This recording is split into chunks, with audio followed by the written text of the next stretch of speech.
นะโมตัสสะภะคะวะโตอะระหะโตสัมมาสัมพุทธัสสะนะโมตัสสะภะคะวะโตอะระหะโตสัมมาสัมพุทธัสสะ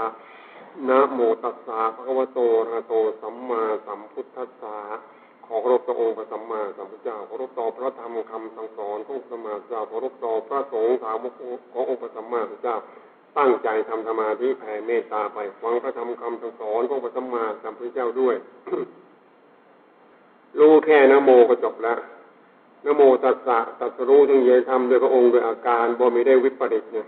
นะโมเนี่ยก็แปลเมื่อครั้งก่อนก็จะแปลอย่างนี้นะโมนมัสการมีแห่งข้าอทุจงมีตัสสะภะคะวะโตแห่งสมเด็จพระผู้มีพระเจ้านั้นอัฏฐาโตอันหักเสียซึ่งกรรมกงแห่งสังสารจักรสัมมาสัมพุทธัสสะอันตรัสรู้ถึงเยธรรมโดยพระองค์โดยอาการบ่มีได้วิปริตตัสสะเนี่ยตัดหมดเลยไม่มีเหลือแล้วเกลี้ยงเลย การที่เราสร้างพระบารมีนี่ตั้งแต่เล็กที่สุดที่เกิดดับอายุ7 วัน8 วัน10 วันกว่าจะมาได้เป็นมนุษย์นี่โอ้นับชาติไม่ถ้วนเป็นอเนกชาติคือนับไม่ถ้วนแล้วการสร้างพระบารมีนี่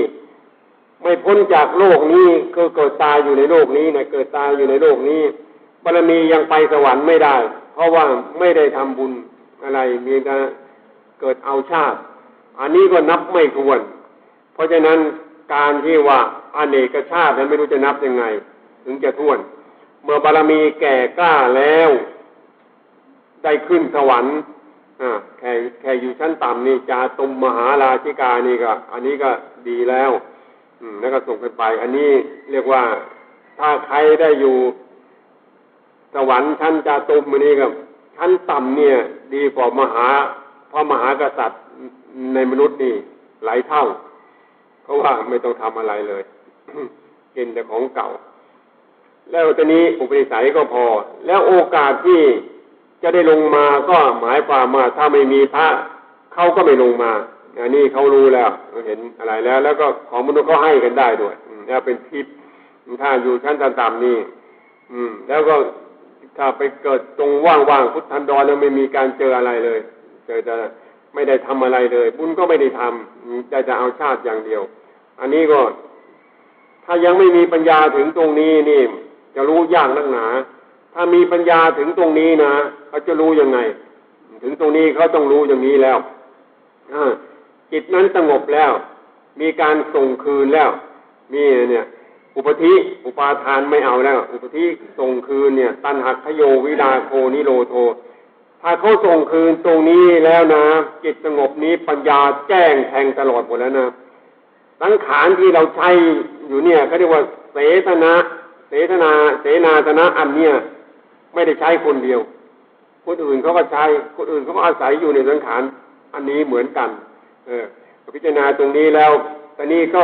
หมดการยึดถือแล้วเขาส่งคืนแล้วไม่เอาแล้วสังขารตัวนี้แล้วทุกสิ่งทุกอย่างในโลกนี้สังขารตัวนี้แหละพืชกินสัตว์กินพืชทุกสิ่งทุกอย่างตัวเก่าที่เราอาศัยอยู่เนี่ยสัตว์เล็กๆก็มีอาศัยอยู่ในตัวเรานี่มีหลายชนิดหลายแล้วแต่วิบากของใครแต่ก็แบ่งกันอยู่เสนาสนะนี้แบ่งกันอยู่อันนี้ก็ยืมมาจากสังขารโลกกันแหละและที่คำว่าจุลินทรีย์นี่เล็กๆเนี่ยเราก็เกิดเป็นจุลินทรีย์เล็กๆมาก่อนแล้วเหมือนกันถ้าเป็นอย่างชาติเกาหลีเนี่ยเขาเกิดจากน้ำแล้วที่เกิดเป็นจุลินทรีย์เนี่ยนะอันนั้นเนี่ยก็เกิดจากธาตุทั้งสี่ทั้งนั้นแหละถ้าได้รับแสงอาทิตย์เมื่อไหร่แล้วก็จะมีแล้วเกิดนั้นถ้ายังมีไม่แสงอาทิตย์ไม่ถึงก็ยังไม่มีโอกาสที่ได้เกิดมืดถืออยู่เพราะนั้นแหละหรือถ้าในโลกนี้เขาจะพิจารณาในปัจจุบันในทางวัตถุในพิจารณาว่ามีน้ำแข็งคอหุ้มอยู่จะไม่มีสัตว์ที่มีชีวิตเมื่อถูกแสงอาทิตย์เกิดแล้วก็จะเห็นชัดเลยว่าสังขาร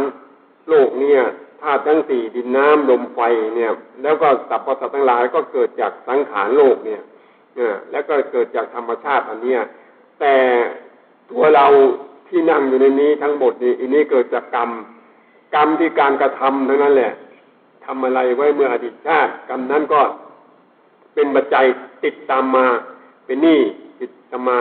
กุศลก็กุศลมาส่งอกุศลก็อกุศลตามมาดึงตัดผลอันนี้ก็มีปัญญาอันนี้จิตสงบแล้วอันนี้เป็นทัศนะเป็นวิปัสสนาหมดที่มากระทบเป็นรูปตัวรู้เป็นนามอันนี้เป็นวิปัสสนาแล้วเป็นทัศนะ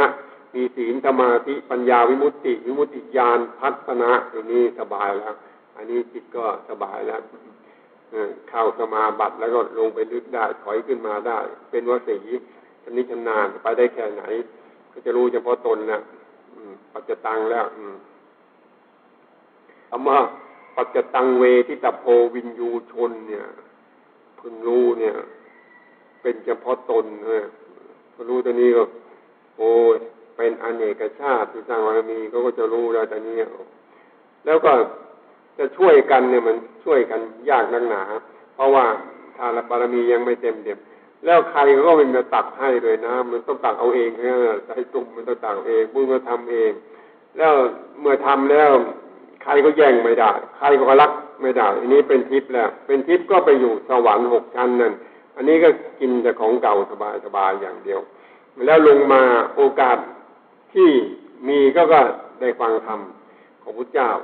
อันนี้ก็โอกาสมีก็จะได้ปฏิบัติบูชาปฏิบัติก็ต้องรักสมบัติพระสถานต้องรักต้องละหมดส่งคืนคำว่าส่งคืนอันนี้ก็เห็นแล้วไม่มีอะไรเป็นของว่างเปล่าหมดทั้งนั้นอันนี้จิตตัวนามธรรมตัวนั้นก็ผ่องใสอาศัยอยู่ในเรือนเก่าอันนี้เขาเรียกตัวเก่าก็ทิ้งมาแย่แล้วที่ไม่สมประกอบมาไม่รู้เท่าไหร่แล้วมาจะสมประกอบมีครบอาการ32ครบอาการ32ปัญญาไม่สมประกอบอีกปัญญาอ่อนโอ้ยากพอจะถึงบริบูรณ์มีทำมาถึงศีลสมาธิปัญญานี่ตรงนี้ก็เป็นอุกฤษแล้วถอยหลังไม่เป็นแล้วแล้วก็พ้นแล้วพ้นโลกแต่กว่าจะถึงตรงนี้ได้ไม่หนักหนาพุทธเจ้าบอกว่ากระดูกเป็นภูเขาเลือดเป็นน้ำทะเลอะไรก็แล้วแต่มากมายเพราะว่าไม่ใช่พุทธเจ้าองค์นี้ก่อนมาก็ไม่รู้เท่าไหร่แล้วก็สร้างบารมีมาเรื่อยจนมาถึงว่าได้มีเวลาพักผ่อนเป็นอยู่สวรรค์6 ชั้นก็มีเวลาพักผ่อนแต่นี้พอปฏิบัติบูชาใครมีปิติมั่งมีสุขมั่งอันนี้ก็ไปพรหมกายิกาแหละถ้าได้ฌานก็พ้นไปนั้นตรงนั้นมีทั้งเทวดาชั้นสูงมีพวกลมพวกอะไรเยอะแยะถ้าใครเพิ่งจะมีฌานเหมือนกันแต่ตั้งสติไม่อยู่เวลาตายเจ็บไข้เนี่ยไปอยู่พรหมกายิกาเป็นตรงนั้นเนี่ยถ้าตั้งสติได้ก็เจริญฌานก็เลยไปนี่การที่ตั้งสติได้เจริญฌานนั่นอยู่ในสมาบัตินั้นทั้งขานก็ทิ้งแล้วก็เวทนาไม่มีแล้วเขาก็ไปแล้วเขารู้ที่อยู่แล้วก็รู้ที่ไปมีธรรมเป็นที่อยู่ที่พึ่งที่ไปอันนั้นได้สัมผัสถูกต้องอันนั้นสุดแล้วสบายแล้วคนเราสร้างบารมีไม่ใช่นิดหน่อยแล้วก็ไปดูในพระไตรปิฎกที่เขาเป็นพระอรหันต์ที่รู้คนนั้นเขาก็รู้แล้วกันนะเมื่อชาตินั้นเป็นพี่น้องเมื่อชาตินั้นอยู่ด้วยกันเมื่อชาตินั้นเป็นพนันก็ได้หมดนะอุบลวรรณาพระราหุลเนี่ยเขามีบอกไว้หมดนะใครๆเนี่ยแล้วทำอะไรกว่าจะถึงขั้นที่สุดท้ายโอ้อยากนักหนาพระเจ้าจึงเปล่งวาจาเมื่อใดปฐมฌานจึงว่าอเนกชาติสังสารังสันธาติสังนะเมื่อเรายังไม่พบญาณเนี่ยได้แล่นท่องเที่ยวไปสงสารเป็นอเนกชาติสร้างบารมีโอ้นะอยากนักหนานานเพราะว่าที่นานก็เพราะว่าประมา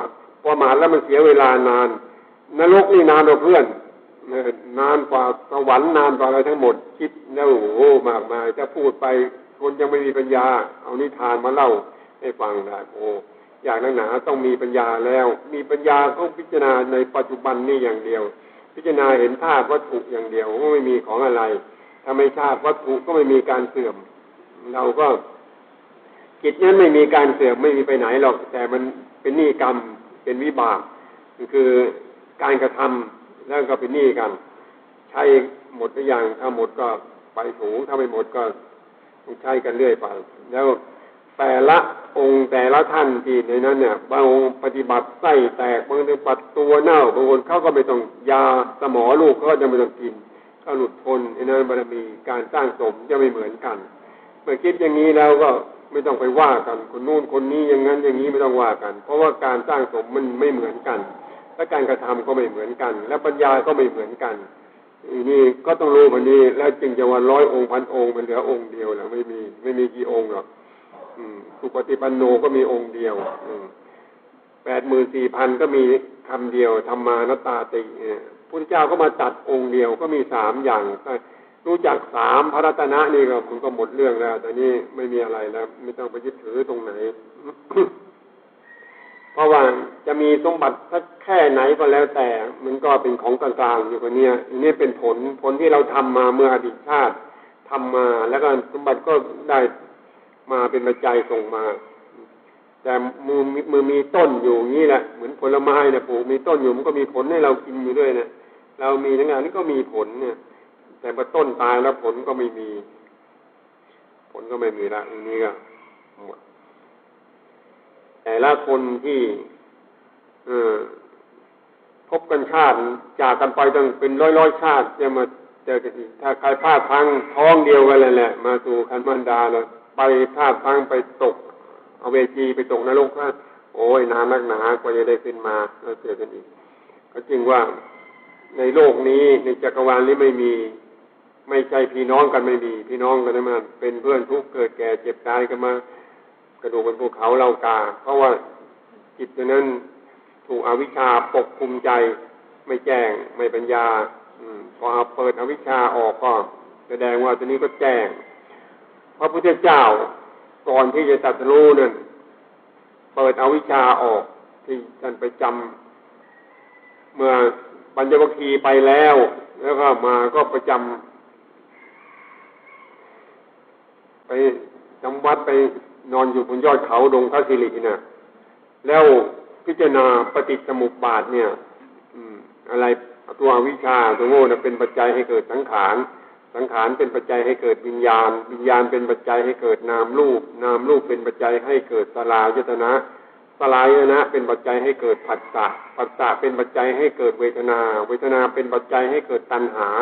ตัณหาเป็นปัจจัยให้เกิดอุปาทานอุปาทานเป็นปัจจัยให้เกิดภพเมื่อเกิดภพอันนี้ก็เป็นชาติก็มีชราจำรุดทรุดโทรมแก่นี่ไม่ว่าเป็นสัตว์เป็นคนเป็นอะไรก็แก่ตายเกิดตายเนี่ยเวียนเป็นลูกโซ่อันนี้ยังดับไม่ได้ปัญหาคือตัวสมุทัยยังมีการชอบใจมันก็ต้องเวียนว่ายเป็นเกิดเนี่ยเมื่อมีปัญญาอวิชชาเจตเวว่าเสกนิโรโทอันนี้ก็รู้ก็อะไรเป็นปัจจัยให้เกิดอะไรก็ละตัวนั้นละเรื่อยก็แจ้งมาแจ้งแล้วมีปัญญาช้าแล้วคืนนั้นท่านฝัน5 อย่างแล้วท่านทำนายเองฝันว่าขึ้นไปนอนแล้วก็มีเขาหิมพานต์เป็นหมอนหนุนแล้วฝันอีกอย่างฝันว่ามีหญ้าแพรกเส้นหนึ่งงอกจากพระนาภีขึ้นไปจดอากาศจดอุปาโน่นน่ะนาภีสะดือน่ะงอกจากสะดือขึ้นไปแล้วฝันว่านาค4 สีบินมาจาก4 ทิศแล้วมาหมอบปุ๊บลงที่พระบาทหมดแล้วฝันว่าหนอนหัวดำตัวขาวตายจากพระบาทขึ้นมาถึงเข่าแล้วกลายเป็นสีขาวไปหมดแล้วฝันว่าขึ้นไปเดินจงกรมบนยอดเขาเยอะผ่านนั่นเต็มไปด้วยมูดคูดแต่ของสกปรกทั้งนิดเดียวก็ไม่มีการติดพระบาทแล้วท่านก็แก้เองว่าขึ้นไปนอนเอาหมอนเอาเขาหิมพานต์เป็นหมอนหนุนนั้นจะได้ตรัสรู้อนุตตรสัมมาสัมโพธิญาณอย่างแน่นอนแล้วฝันว่าหญ้าแพรกงอกจากพระนาภีขึ้นไปจดอากาศนั้นจะได้เทศนาประกาศพระธรรมจักรกับพระสูตรนั้นกับเทวดาและมนุษย์นั้นก็จุดพ้นกันมากมายแล้วฝันว่านาค4 สีบินมาจาก4 ทิศแล้วกลายเป็นสีหมอบลงที่พระบาทที่นั้นซากกยาวงศ์ญาติของท่านเนี่ยจะออกจากคฤหัสถ์แล้วก็มาปฏิบัติแล้วก็ถึงมรรคผล หมดแล้วก็ฝันว่าหนอนหัวดำตัวขาวที่ตายขึ้นมาจากพระบาทแล้วมาถึงหัวเข่าแล้วกลายเป็นสีขาวไปหมดอีนั่นพวกอุบาสกอุบาสิกาสรรพสัตว์ทั้งหลายในมนุษย์นี้จะได้รับไตรสนาคมแล้วก็ปฏิบัติ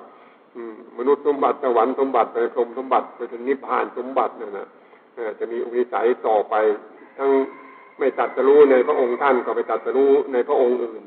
เป็นทุนต่อไปแล้วฝันว่าไปเดินจงกรมบนยอดเขาเต็มไปด้วยมูดคูดนั้นของสกปรกจะติดสักนิดเดียวก็ไม่มีอันนั้นหมายความว่าเมื่อท่านรู้แล้วลาภสักการะก็เกิดขึ้นมาก็ละลาภสักการะนั้นไม่ให้มีตัณหาไปติดอยู่ในนั้นก็พ้นโลกไม่ติดแล้วอะไรก็ไม่ติดแล้วเดี๋ยวนี้ก็ไม่มีอะไรแล้วพ้นโลกแล้วเช้ามันก็ลงมาที่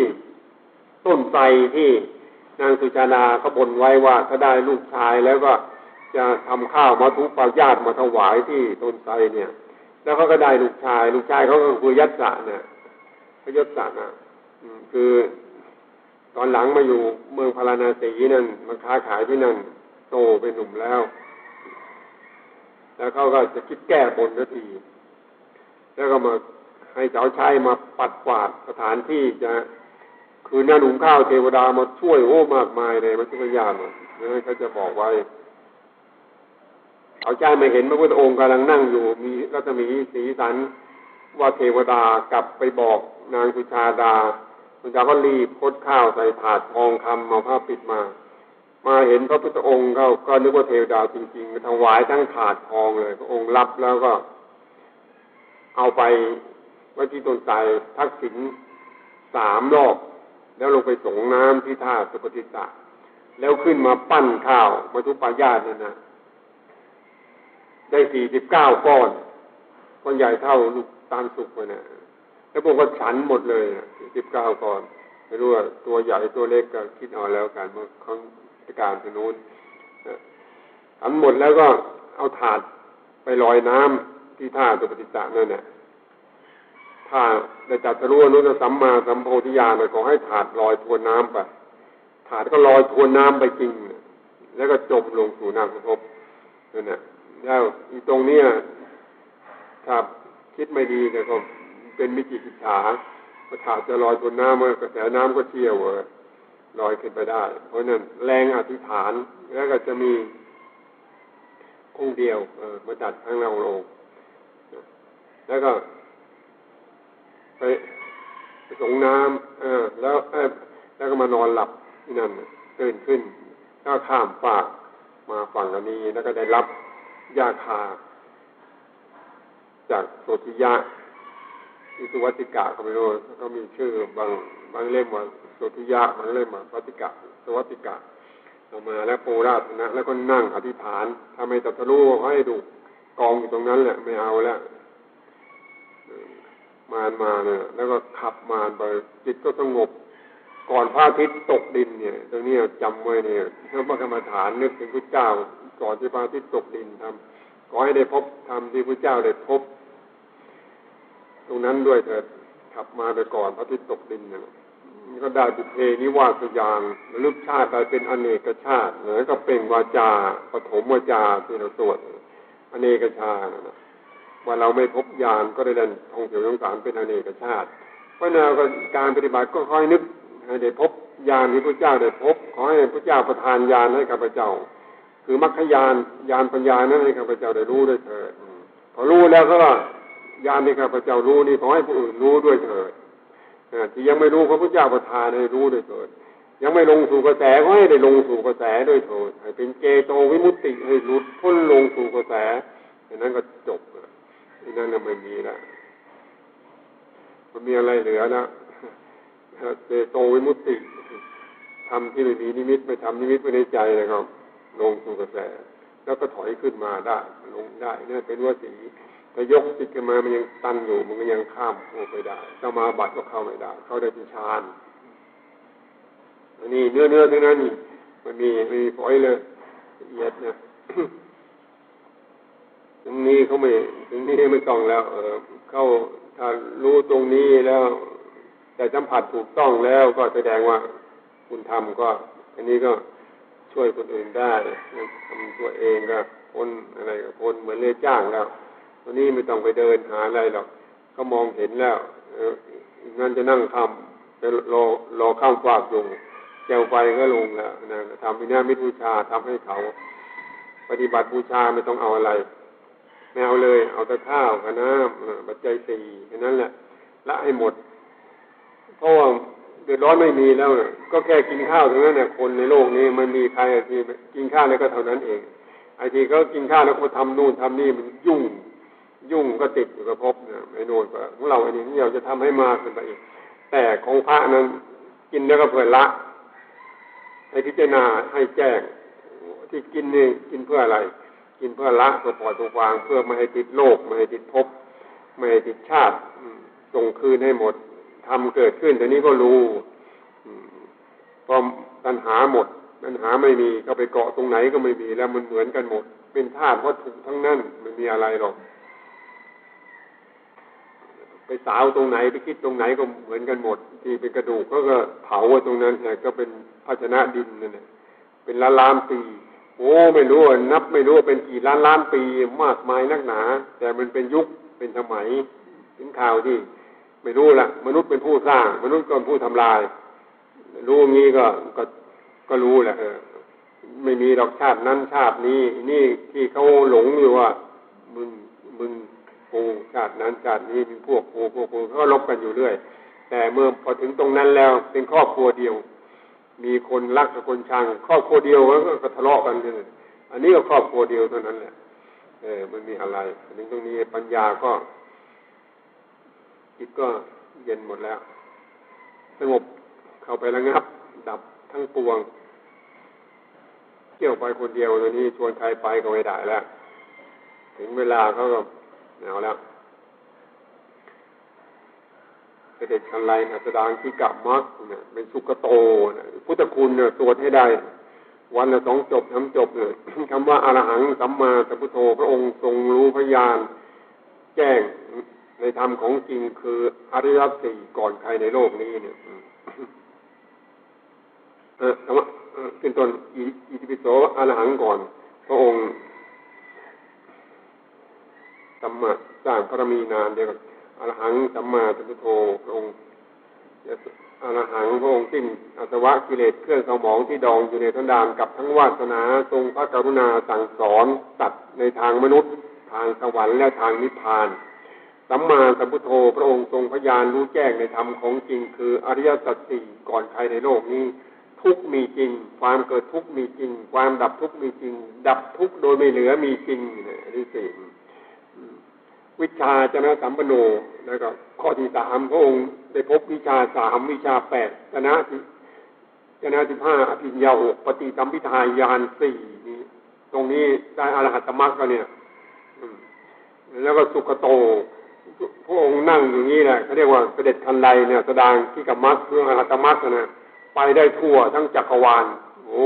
อเนกอนันตจักรวาลนี่รู้หมดทุกสิ่งทุกอย่างพระองค์พยากรณ์ทำนายไว้หมดนี่ก็มาทำที่หลังๆนี่ก็นี่อันนี้เขาก็ตามนะ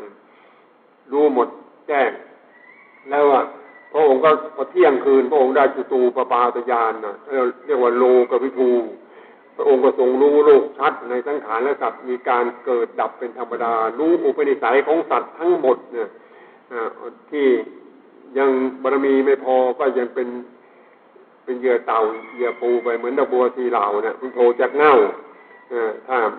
เนี่ยอย่างที่ว่าหนอนหัวดำหัวขาวตรงนั้นแหละบัวกลางน้ำแล้วถูกน้ำพยุงไว้แล้วพอเอาปฏิบัติตัวนี้ก็บัวเสมอน้ำแล้วนี่ก็พอพ้นน้ำก็ฟังคาถา4 บาทก็หลุดพ้นแล้วเป็นพระอรหันต์ทั้งหมดนะแล้วก็เที่ยงคืนไปเลยหน่อยทีนี้ก็สถาเทมนุษย์อนุตตโรปุริธรรมสารถิพระองค์ทรงทรมานทั้งบุรุษและสตรีที่มีอุปนิสัยกับทั้งยักษ์มารพรหมทั่วไปที่มีอุปนิสัยทั้งอ่อนและกระด้างพระองค์รู้อุปนิสัยของสัตว์ทั้งหมดคนนี้ยังมีมนะพระองค์ก็เพียรทำปฏิหารเพียรยอมเหนื่อยให้เขาเกิดศรัทธาเหมือนจะดินเนี่ยแหละทำเท่าไหร่ก็จะสู้เขาไม่ได้แล้วก็ทำจนเขาเกิดศรัทธาพอเกิดศรัทธาก็หัวใจก็เปิด ส่งกระแสจิตก็หลุดพ้นหมดนั่นน่ะคำว่า อนุตตโรเป็นคำสาธิองค์ทรมานทั้งบุรุษสตรีที่มีวิสัยทั้งยักษ์ด้วยทั้งมารทั้งพรหมทั่วทุกอย่างนะในพาหุงนั่นน่ะยักษ์ทรมานหมดทุกสัตว์อนุตตโรเป็นคำอนุตตโรสัทธาเทมนุษสานังแล้วก็ต้องรู้ว่าตรงเนี้ยที่เราชุมนุมเทวดาทุกวันเนี่ยพระองค์เป็นครูทั้งเทพเทวดาและมนุษย์ทั้งกายทิพย์และกายเน่าแล้วมันจะมาก่อหกกันได้ไงสวดพระคุณสัทธาเทวนุษสานังพุทโธภควาติมีเทวดาเขาก็มีหมดแหละอยู่รักษาอุปถัมภ์การเดือดร้อนไม่มีหรอกมนุษย์ไม่อนุเคราะห์เทวดาก็อนุเคราะห์และพุทโธเนี่ยพอถ้าใครรู้ตรงนี้ก็ดูเป็นผู้ตื่นแล้วผู้รู้ผู้เบิกบานรู้หมดพุทธเจ้ารู้ทั้งอดีตข้างหน้ารู้ทั้งพุทธเจ้าจะมาตัดข้างหน้าก็รู้ที่ตัดมาแล้วก็รู้อากาสาวกคนนั้นคนนี้รู้หมดทั้งนั้นเพราะว่าสร้างภาพวิญญาณไม่ตัดทีละองค์นะพุทธเจ้านี่เป็นปัญญาธิกะน้อยกว่าเพื่อน 5,000 ปีเองหมดแล้วอันนี้ว่าสียาไม่ใจคนนานอันนี้นานแล้วก็ดีไขขึ้นจนโตดไม่ได้อายุยืนจนเกิดไม่ตายแล้วก็ไม่ต้องสงสัยหรอกว่าเมื่อก่อนนี้ที่โลกมันมีการเปลี่ยนแปลงอะไรคนก็ใหญ่สัตว์ก็ใหญ่ใหญ่มามาเล็กจนไปถึงที่สุดเนี่ยจนตัวเล็กอายุแค่10 ปีนั่นแหละนี่ก็ตายมาแล้วก็หมดนี้ถึงจะไขขึ้นอีกถึงยุควิบัติก็เห็นชัดๆเนี่ยที่มันเล็กก็เพราะว่าสารเคมีอายุมันน้อยเข้าเรื่อยๆกินแต่ทุกวันนี่ไม่ใช่ธรรมชาติแล้วมันต้องเอาของมาช่วยธรรมชาติแล้วต้องสร้างนู่นทำนี่ท่านนั่นท่านนี่เคมีอะไรก็หมด พระวาติ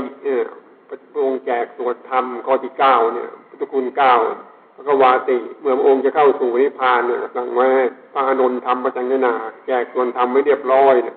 คือพระปริยัติธรรมพระปฏิบัติธรรมพระปฏิเวทที่ธรรม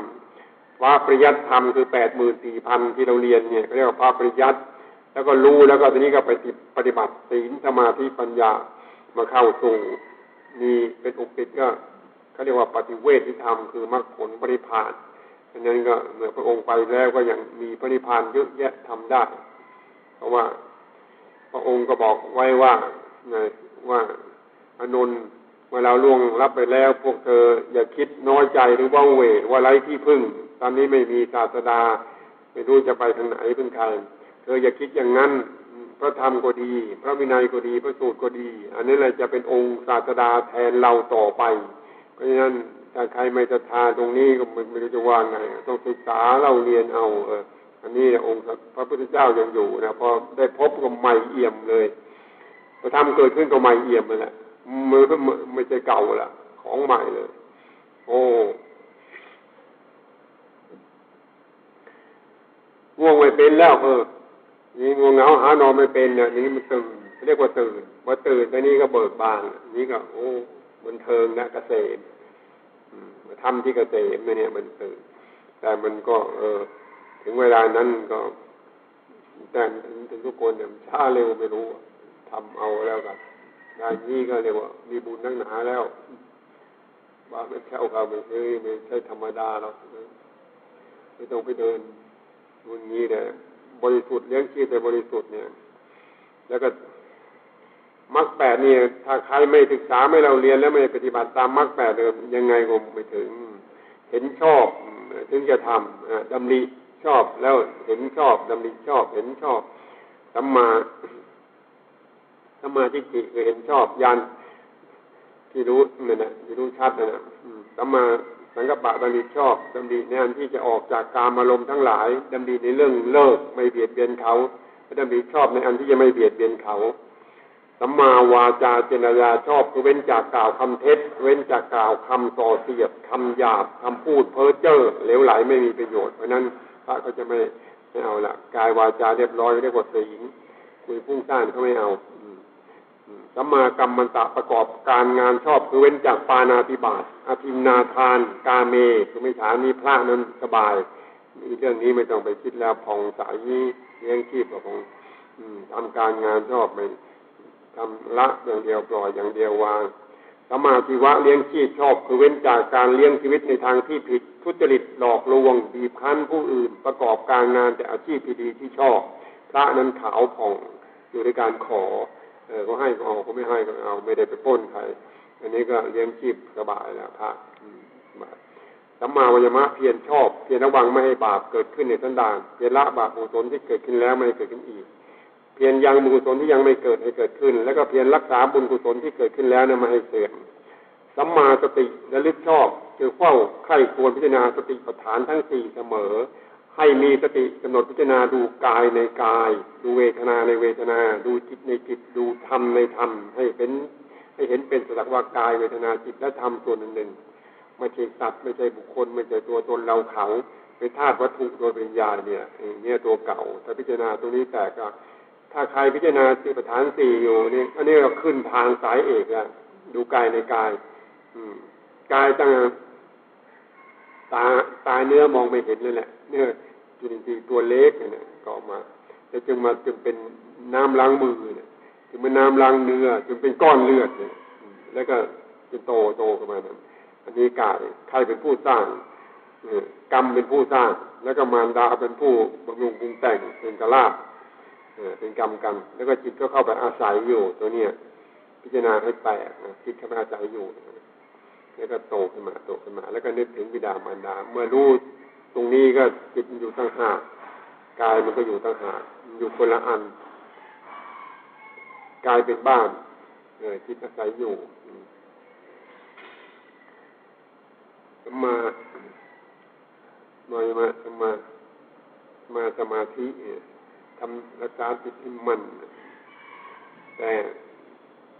ถ้ายังไม่มีธรรมมันก็ต้องพิจารณาไปนั้นถ้ามีธรรมแล้วตอนนี้เข้าอยู่ในอินทรีย์ห้าอยู่ในอินทรีย์ห้านี่สบายสุดๆแล้วมีธรรมเป็นที่อยู่มีธรรมเป็นที่พึ่งมีธรรมเป็นที่ไปเนี่ยสัตตินทรีย์นี่ศรัทธาเขาศรัทธาเป็นหัวหน้าแล้วไม่ทำบาปไม่ให้เพี้ยนไม่ให้ผิดเขาเรียกว่าศรัทธาที่มุตแต่ยังไม่ลงมุติอย่างนี้ศรัทธามีฌานแล้วมีศรัทธาสตินทรีย์แล้วก็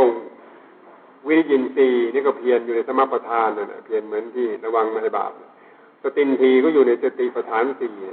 สมาธินทรีย์ก็อยู่ในฌานสี่แต่ยังไม่ได้ฌานสี่ก็โลกิยะนั่นในฌานนี่ก็เป็นตัวระลึกนะปัญญินทรีย์ก็อยู่ในอริยสัจสี่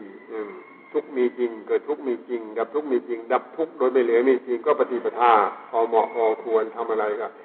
ตั้งแต่กินจะนั่งจะนอนเดินพอเหมาะพอควรพอเป็นลูกโซ่ไม่เขาอยู่ตรงไหนก็มีธรรมทั้งนั้นเนี่ยจะนั่งจะเดินมีธรรมทั้งนั้น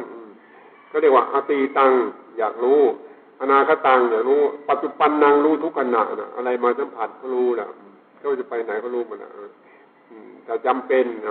ก็ต้องจำเป็นอะไรก็แล้วแต่เรื่องกรรมหนีไม่พ้นไปตรงนี้เนี่ยเขาบอกเสือมันดุแต่ก็ต้องไปไม่ไปก็อดข้าวตายไปกินก็กินเลยรู้จักผลกรรมแล้วถ้ารอดก็ไม่เห็นมีกรรมเราไม่มีถ้าไม่รอดก็ใช้กรรมไปมีเท่านั้นแหละก็รู้แล้วอะไรไปมาปวดก็รู้หมดแล้วใจก็สบายขี้เกียจนั่งก็นอนหลับก็กินบุญเก่าก็หลับไปเนี่ยพอได้บุญใหม่ก็ตื่นก็สบายหลับก็สบายหมดอันนี้จิตก็ละเอียดหัวใจก็เบาไม่ต้องเหนื่อยมันเหนื่อยธรรมดามันเหนื่อยเลยเนี่ยขันธ์ห้าห้ามไม่ได้แต่ตอนนี้พอวางได้ก็สบายแล้ววางไว้ก่อนไม่ต้องสงสัยมีบุญนั่นแหละแต่มันจะช้าเร็วก็ทำ มันก็ดีสุดๆเนี่ยโอกาสของท่านอยู่กับเรานี่รับรองปัญหาไม่มีถ้าแกไม่ว่าถ้าท่านไม่ว่ากันนะปัญหาไม่มีถ้าขาดอะไรก็บอกก็สบายหมดถ้าว่ากันนี่โง่ว่าเขาเราโง่ทันทีเพราะเขาไม่รู้เหมือนเราก็โง่ไม่ว่ากันหรอกพอต่อไปรู้เหมือนกันหมดยกอะไรมาเถียงกันไม่เป็นหรอกพระอานนท์ก็เป็นโสดาบันแล้วก็พวกนั้นก็เป็นพระอรหันต์ทั้งนั้นแหละ เขาคุยกันที่ป่าสีตะวันเนี่ยเขาคุยอวดกันพระสารีบุตรว่าเขาเนี่ยมีปัญญาเลิศเลยฝนตกในมหาสมุทรเนี่ยเขานับได้ตกเท่าไหร่กี่เม็ดเขาก็นับได้คำนวณตกกี่หาเขารู้หมดเลยพระพวกนั้นเขาฟังแล้วก็โอ้เขามีปัญญาเขารู้เขาได้เห็นแล้วทางตัวเองพระโมคคัลลาเขาคุยเขาเนี่ยแสดงธรรมแล้วในนิมิตอีกองค์อีกคนซักอีกคนตอบอีกคนซักคนตอบทั้งวันทั้งคืนไม่มีการจบถามเท่าไหร่ก็ตอบได้ทั้งนั้นนั่นเขาเก่งเขาทำได้พระมหากัสสปะเขาก็คุยว่าเขาเนี่ยธุดงค์13 ข้อเนี่ยก็ถือได้หมดใครทำไม่ได้เหมือนเขาได้เขาได้แลกสังฆติกับพุทธองค์นั่นเขาเก่งพระอนุรุตเนี่ยเขาตาเขาทิพย์เขาฉันอาหารปั๊บเนี่ยเขาไม่ต้องทำอะไรเขาดูสัตว์เกิดมีละเอียดมีหยาบโอ้เพลินเหลือเกินคิดว่าใจเกิดไม่มีการสิ้นสุดเขาดูคนอื่นเขาก็เฉยตาเขาดีอดีตชาติเขาเอาไปถวายตะเกียงชักขึ้นไปบนพระธาตุเนี่ยทุกคืนนั้นก็ปรารถนาพระอานนท์ก็เป็นโสดาบันเขาก็คุยกันเขาเนี่ยเป็นพระอุสูตพระเจ้าแสดงธรรมมาจากไหนก็แล้วแต่มาแสดงให้เขาฟังเนี่ยเขาจำแม่นเหมือนตะปูตอกเข้าไปในไม้เนี่ยตอกจมเลยถอนไม่ออกเขาทำได้คนอื่นทำไม่ได้เนี่ยก็เป็นพุทธอุปถากเป็นพระถูกเขาทำได้เขาโสดาบันแต่ที่ผู้คุยเขาทำไม่ได้เขาก็ไม่ว่าอะไรเพราะว่าเขาทำไม่ได้นั่นผลของคนนั้นเขาแค่นั้นผลของคนนั้นแค่นั้นแต่ต้นมันตายแล้วผลมันก็ไม่มีตรงนี้ก็จบเถียงกันไม่ได้ไม่เหมือนกันจะมาเถียงกันได้ไงแต่แก่เจ็บตายเหมือนกันแล้วก็เดี๋ยวคุณทำเพราะนิพพานนั้นเหมือนกันแต่คุณวิเศษไม่เหมือนกันถ้าเหมือนกันก็สร้างบารมีเหมือนกันคิดนี้ก็ได้โอ้ไปแค่นู้นแล้ว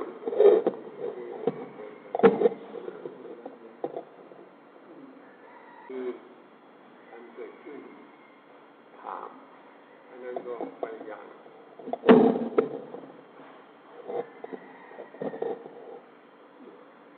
นาทีเนี่ยเงียบๆ5 นาที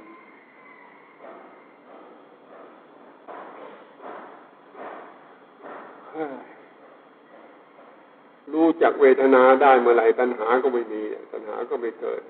ถ้าไม่รู้จักตัณหาก็เกิดชอบก็ไม่ชอบ2 อย่างห้ามไม่ได้ว่างเมื่อไหร่ก็ก้นก็ไม่ติดพื้นก็ไม่ติดก้นมันเหมือนกันหมดเท่าๆกันเป็นธาตุวัตถุกองไว้เฉยๆมีเงินมีทองแยะก็ปัญหาไม่มีก็ปัญหาปฏิปทาไม่มีปัญหาปฏิปทาไม่มีปัญหาก็เหมาะพอควรไม่มีอะไรก็ไม่เห็นเดือดร้อนทั้งอย่างอาหารก็ปฏิปทาที่อยู่ก็ปฏิปทา